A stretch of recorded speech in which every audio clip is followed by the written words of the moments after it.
大基本千万字，大家要跟大家做伙来捌一日。有一句结句话讲：苦瓜炖连鱼，有苦瓜冒连鱼，合起来就是可怜。对当音就是讲一个人真可怜。今仔日要甲大家小解这一日，咱同齐来看到，这就是莲，可怜的莲，读老眼莲第5条。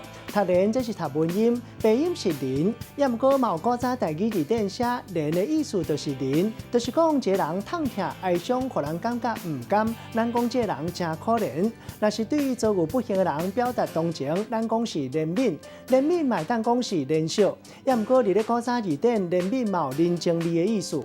带大家做伙来小解这2个词。头一个读做可怜代，意思就是大得同情，唔甘互人感觉可怜的代志。第2个词读做透人神，这个意思是讲无根据、乌白讲，嘛当讲是乱讲、正暗、乌白正、乌白打。另外，有一个较古早的台语词，讲是无知无力，嘛有人讲是乌知白粒。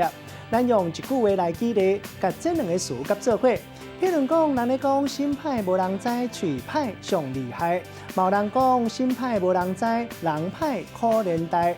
无证据，千万唔通乌白透人神，若无害人害己，也佫会害到家己死。今仔日小解这一日读做莲，另外一个音读做林，提供予观众朋友来参考。